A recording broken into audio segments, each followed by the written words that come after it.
Cara, são 4 títulos na sequência. Pela primeira vez isso acontece na história, na Inglaterra, um tetra seguido. 6 dos últimos 7 títulos.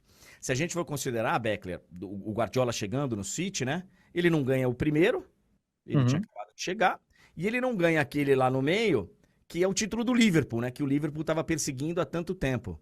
E aí, se a gente for parar para ver que ele ganhou os 3 espanhóis que ele jogou com o Barcelona, os 3 alemães que ele jogou com o Bayern de Munique e já ganhou 6 na Inglaterra, a gente vai chegar no debate se ele é o maior treinador, melhor treinador da história do futebol. Mas da Uhum. era dos pontos corridos, pode colocar que é. Assim, assim. No Barcelona ele ganhou 3 de 4, né? A última dele aqui ele acaba perdendo pro Real Madrid, que precisou fazer 100 pontos também com o José Mourinho para ganhar. Verdade. É, tem um debate já se o melhor se o melhor time do pontos corridos é o melhor time. Outro dia eu vi esse debate aqui na Espanha, achei interessante. Porque em teoria é o da regularidade, mas você também ser bom o suficiente em jogos especiais, em dias especiais, em agrupar o seu time para jogar de uma forma diferente, dependendo do adversário em um mata-mata, isso também é uma característica que pode fazer um melhor time para outro tipo de situação. É igual você falar, quem é o homem mais rápido do mundo? É o que corre 100 metros ou é o que corre 42 quilômetros? Você pode ser o mais rápido em 100 metros e não ser o mais rápido em 42 quilômetros. Então, Gostei do esse debate. é, Gostei. é um debate que eu nunca tinha pensado, sempre me pareceu extremamente óbvio que o melhor é o do pontos corridos, por conta da regularidade, né? Mas não, o Usain Bolt, ou eu não sei quem é o recordista mundial de maratonas. É O o recordista. que eu puxei lá, Hum. é uma máquina, mas fala que eu vou falar o nome dele certinho porque eu não consigo nunca lembrar. Então, assim, o homem mais rápido é o que corre a maior distância com menos de 2 horas, 1 hora e meia, sei lá enquanto que eles estão fazendo, ou que corre em 9 segundos os 100 metros. Uma coisa que eu tenho certeza, André, e eu não tenho nenhum medo de afirmar, é que existe um antes e depois muito claro do Guardiola. Todos os times, se você torce para o Brusque, se você torce para o Vitória da Conquista, se você torce para qualquer time, o seu time hoje, ou ele tem alguma coisa inspirada no Guardiola, ou ele tem alguma coisa inspirada no anti-Guardiola. Porque foi preciso durante o tempo que os outros treinadores gerassem antídotos para tentar fazer frente. O José Mourinho, o Jürgen Klopp, o Carlo Ancelotti, todos de alguma forma tentaram parar o Pep Guardiola onde quer que ele estivesse. Então, hoje todo mundo sai tocando desde atrás, hoje todo mundo quer se defender com a bola, assim, todo mundo, né? Boa parte dos times querem fazer isso ou querem fazer o contrário disso. Então, se é o melhor da história, não sei. Se é o melhor da sua geração, eu não tenho nenhuma dúvida. E que o futebol de 2008-2009, que é o primeiro trabalho do Guardiola em primeira divisão, pra cá é outro, por conta dele, eu não tenho nenhuma dúvida também. A galera lembra aqui, o que eu tava lembrando é do Eliud Kipchoge. Ele tinha uma sequência de recordes mundiais quebrada pelo Kiptum, um jovem, um fenômeno de 24 anos de idade que morreu, inclusive, num acidente agora. O recordista mundial da maratona morreu recentemente com 24 anos de idade, que é uma coisa assim, era uma coisa até outro dia inimaginável. Agora, o Beckler, inclusive, João, se você puder depois colocar aquele gráfico que eu te mandei, porque assim, tem muita gente aqui falando do Ancelotti. O Ancelotti tem Uhum. também marcas muito expressivas em campeonatos nacionais. Foi campeão das 5 grandes ligas, o único campeão, tal. Agora, se a gente pegar, essa aí mesmo, pode colocar no ar. Se a gente pegar, por exemplo, a Premier League, que é o campeonato, eu acho que é o campeonato mais disputado aí, mais badalado Sim. né, dos nacionais, acho que essa parte Uhum. não dá pra gente debater. O debate lá na Inglaterra é se ele é o maior treinador da história da Premier League. Porque pode acontecer se você pegar só o recorte, pô, nessa competição, cara, não tem jeito, o cara é o maior e tal. Ele não é o maior da história, mas nessa competição, ele é o maior. Então, tem um gráfico da BBC, tem como colocar no ar aí, João? Um Na segundinho, hora, André. tranquilo. Mas assim, é um negócio impressionante, Beckler, porque ele tem, nessas 8 temporadas, né? Uhum. 8 temporadas comandando o Manchester City, ele tem 6 títulos, que percentualmente é um negócio muito sério. O Ferguson, ele tem 13, mas ele tem muito mais temporadas do que isso, né? vinte e Ah lá, sete, se eu não estou enganado. pois é. Então, mas assim, o Ferguson tá inclusive em ordem alfabética isso aí, tá? O Ferguson, ele tem 13 taças, uma média de pontos por jogo de 2,16. É um negócio estupendo, tá? É um Uhum. negócio, assim, fora do comum mesmo. Até porque ele demora 5 temporadas para conseguir o primeiro título. Então a média, imagina. Aí você vai E só uma olhando. coisa, para já deixar claro para quem está assistindo a gente, o futebol passou a ter 3 pontos a partir dos anos 90, mas não na Inglaterra. Na Inglaterra, desde os anos 80 já tinha. Então, essa média é considerando que realmente todos jogaram 3 pontos. Pois é. Então, aí você tem o Ferguson, que tem, né, décadas de comando do Manchester United, 13 títulos. Aí você tem Conte, tem o Arsène Wenger, campeão lá algumas vezes com o Arsenal, 3 vezes, média de 1,96, ok? Você tem o Ancelotti, você tem o Ranieri e tal, o Mourinho. Mourinho tem 3 conquistas, 2,02, né? Aí você chega lá embaixo no Guardiola. 300 jogos. 6 títulos de 8, média de 2,36 pontos por partida. É um negócio estupendo, Beckler. Se você for pegar, é como se pega a média de 2,12, né? Eu não consigo ver a tela, que é 2,12 do Alex Ferguson, né? 2,16. 2,16. Então é como se a cada 10 jogos o Guardiola colocasse 2 em relação ao Manchester United, né? Mais ou menos por isso. Ele faria 23 e o outro faria 21. Seria Isso. mais ou menos por aí, a cada 10 jogos. Ou seja, na 30ª rodada do Guardiola já teria aberto 6 pontos, em média, em relação ao Alex Ferguson a cada ano. A média de pontos conquistados, assim, os números falam por si só e qualquer número que a gente buscar, porque são 15 anos treinando na Elite, 15 anos entregando quase todos os números possíveis. E isso poderia ser um ponto final. Eu ainda vou mais nas sensações. Porque tem técnico que fica manjado, tem estilo de jogo que fica manjado. O Manchester City a gente até pode saber o que eles querem fazer. Mas o fato deles continuarem conseguindo fazer tem muito mérito. Tem muito dinheiro também, mas muito dinheiro tem o Manchester United. O Manchester United, desde que o Guardiola chegou, gastou mais dinheiro que o Manchester City. E o Chelsea também. E outros gastaram, entre chegadas e saídas, igual ou mais do que o Guardiola gastou. Então, claro que tem dinheiro, mas o que ele consegue fazer, o como, para mim, o como é muito importante. O como ele consegue fazer, eu acho que marcam o trabalho dele. E não só no Manchester City, porque se a gente volta aqui para Barcelona, o que ele fez naquele Barça que só ganhou 2 Champions de 4, parou na Inter de Milão com aquele jogo absurdo do Júlio César e parou naquele jogo contra o Chelsea, que o Messi perdeu pênalti e tal, e acabou sendo eliminado dentro do Camp Nou com o golaço do Ramires e depois do Fernando Torres. As sensações que aquele time deixam são muito mais do que os títulos que aquele time conquistou, embora tenham sido em 4 anos 3 ligas espanholas e 2 Champions League. É mais ou menos o que o Klopp, né? Daqui a pouco fazer um capítulo à parte, mas o Klopp também deixa muito mais sensações do que títulos. Então, o como o Guardiola ganha me chama muita atenção. Todos esses números são absurdos, mas o como ele consegue fazer, ano após ano, motivar jogadores, continuar fazendo 160 gols por ano. As nossas imagens. Se eu precisar fazer alguma coisa aqui, você me fala, viu, João? Isso. Voltando. Assim, tem muitos comentários que, ok, gente, são comentários pertinentes, tá?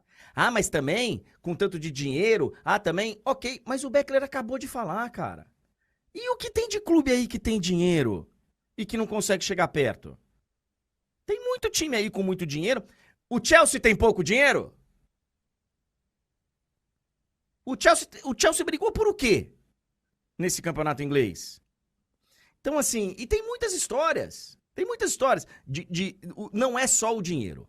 Eu acho que o grande objetivo do Guardiola quando ele vai pro City é um objetivo diferente de quando ele vai pro Bayern, que é um objetivo diferente de quando ele assume o Barcelona, né? Ele já vai com o patamar. Ele assume o Barcelona, pô, o Beckler já contou a história aqui 200 vezes, ele tava lá no Barcelona B e tal, pode até acontecer a história de novo num futuro muito próximo aí. E aí... Onde ele também ganhou a Liga, aliás. No Barcelona B ele ganhou também a 3ª divisão. Pois é. E aí, ele vai para o Manchester City para levar uma outra história. Para ele elevar o patamar do clube, levar essa sensação de time vencedor. Ah, André, mas ele só tem uma Champions. Cara, porque Champions você decide ali naquele detalhe daquele jogo, daquele negócio, e às vezes dá, às vezes não dá. Ok, eu acho ok também quem cobre, pô, mas só uma Champions? Tá bom, teve muito time aí que investiu bastante e nenhuma Champions tem até hoje. Mas ele coloca o clube num outro patamar, assim, de uma maneira muito, muito evidente, né, Beckler? Porque o City hoje, e a gente vê que não é o caso de um time que compra jogadores. É o caso de um clube que investe em estrutura, o que tem de jogador sendo revelado lá. Você vê o centro de treinamento do Manchester City, é um negócio de maluco. E investimento em futebol também feminino, também... Pô, assim, eu acho que ele é de outro patamar, como diria o outro. Tem uma forma de jogar, tem assim, o time tem uma cara, né? Se o Manchester City na temporada que vem jogar de amarelo, a gente vai saber que é o Manchester City que tá em campo. Que tem uma cara tão definida que não faz falta que jogue de azul para que a gente saiba que é aquele time de futebol que tá fazendo aquilo ali. A gente sabe que é porque a gente vê, e o que a gente vê é muito reconhecível. Sobre a questão de dinheiro, o que eu falei não é falar por falar. O Manchester United gastou mais dinheiro que o Manchester City desde que o Guardiola chegou. Então, não tem nenhum time pobre hoje que ganha título. O Barcelona tá pobre, o Real Madrid tá rico. O Real Madrid tá ganhando, o Barcelona tá perdendo. Isso não tira os méritos de quem tá ganhando porque é rico, porque para ficar rico e para gastar bem o dinheiro, você tem que ter muitos méritos para isso. Tem que ser feito um trabalho, tanto esportivo como de atrás, de diretoria, muito importante para que você ganhe um dinheiro, que você contrate os melhores jogadores, que você não perca seus bons jogadores e que você possa ganhar os títulos. O Manchester United gastou mais, porque ainda sabe ganhar dinheiro, não sabe gastar. Se você tem um técnico que fala esse sim, esse não, fica muito mais fácil. Todo jogador que sai do Manchester City e que o Manchester City não tentou segurar, eu tenho muito pé atrás, André. Porque eu falo, não é possível que o Guardiola tenha deixado escapar. Se saiu alguma coisa, tem. E a gente conversa com pessoas do meio. Eu ontem fui almoçar aqui em Barcelona com um agente de jogador. Tem jogador na Inglaterra, na Alemanha e na Espanha. E eles falam isso, cara. Eu falando, pô, e tal jogador? Ele falou, mas saiu do City, né? Eu falei, mas o que tem? Se o Guardiola deixou escapar alguma coisa, esse cara tem. O mundo do futebol vê essas coisas assim, sabe? Você conversa aqui e ali e todo mundo fala, não, se o jogador saiu do City, algum problema esse jogador tem. Ele não tem, talvez, uma boa temporada, duas, mas a terceira já vamos ver se ele vai chegar e se dessa vez o Guardiola errou ou não. Então, o dinheiro faz parte. As Champions Leagues também, mas assim, o Real Madrid, que a gente está vivendo uma era que talvez nem o próprio Real Madrid sabe explicar muito bem como que ele consegue tanto sucesso dos europeus, ficou da década de 60 até 98 sem ganhar. Aí ganhou três. Aí depois ficou 12 anos sem ganhar de novo. O Real Madrid dos Galácticos, Figo, Zidane, Roberto Carlos, Ronaldo, Raul, Beckham, não ganhou nenhuma. Não passou das oitavas de final, aliás. Ficou de 2004 a 2010 sem passar de oitava de final. Então, Champions League pode ser e pode não ser um parâmetro. Agora, quando a gente pega um campeonato que se joga de agosto a maio e que ele ganha fazendo 90 pontos no campeonato mais difícil quase todo ano, você pode gostar mais de outro, tudo bem, mas tirar os méritos dele é impossível. Não dá. E outra, cara, ele tá na Champions, ele pode ter conquistado uma. Mas ele tá chegando em todas, velho. Uhum. Tá chegando em todas. Teve uma aí que ele foi eliminado com aquele gol à linha do. Foi contra o Tottenham, não foi? Sim. A linha, da linha do. Pô, é um negócio. Né, você E a pode. bola que bate na mão antes do gol do. Tem um gol do Manchester City que a bola acho que bate na mão. Não, um gol do Tottenham, que a bola não bate na mão e que poderia ter batido. Um gol, assim, aquele 4-3 tem um gol assim ainda anulado. Contra o Real Madrid, aquele 2-1 do Santiago Bernabéu, que depois que os dois gols do Rodrigo. É um jogo mentiroso. É uma mentira aquele jogo. O Manchester City fez um, poderia ter feito dois, três. O Real Madrid não tinha chutado entre as três traves em 90 minutos, fez a primeira. E a segunda é uma bola desviada que cai na cabeça do Rodrigo e que acaba entrando. Então, o futebol tem dessas coisas. Eu entrevistei no sorteio da Champions da temporada passada o Ferran Soriano, que é o CEO do time, que fez aquele livro que virou uma bíblia do futebol moderno, A Bola Não Entra Por Acaso, né? E eu questionei isso. Eu falei, se a bola não entra por acaso, por que vocês perderam do Real Madrid? O que vocês fizeram de errado que a bola entrou por acaso? Ele falou, não, a longo prazo não entra. No curto prazo, qualquer coisa pode acontecer. A longo prazo dá certo. E aí, quando você vê como esse time ganha os campeonatos de longo prazo, você vê que o livro dele faz todo o sentido de que vocês comprem e continuem comprando, porque realmente é muito bom e explica muito do que a gente vê hoje no futebol. É um negócio muito sério e assim, eu acho que a gente pode debater, o cara pode falar, mas o Ancelotti, ele tem mais variações, os times que jogam de uma forma diferente. O Klopp, ele tem mais intensidade, eu gosto mais do jeito rock and roll do Klopp. Eu gosto mais do jeito defensivo do Mourinho. Cara, você gostar de várias formas de jogo, tá ok, não tem problema nenhum. Agora, mesmo com dinheiro, mesmo com essa forma de jogo, ele conseguir ano após ano, rodada após rodada. E acho que tem aí um documentário que mostra muito isso, o Beckler, que é o que o Fred, inclusive, participa, tá na Netflix, né? Uhum.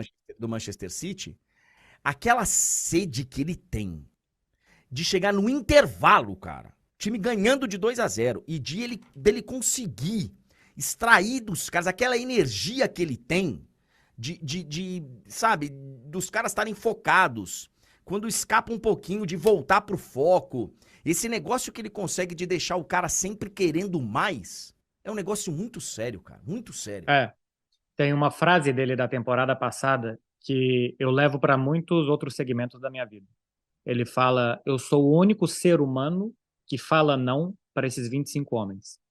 Porque jogador de futebol é uma coisa muito mimada. Os amiguinhos e os empresários e o staff e o entorno e a rede social é só sim, sim, sim e tapinha nas costas, tapinha nas costas. O técnico precisa escalar 11 e deixar 14 fora. Ele precisa falar não, ele precisa senso de justiça, ele precisa motivar os que estão fora, ele não precisa motivar os que estão jogando, ele precisa motivar os que não estão jogando.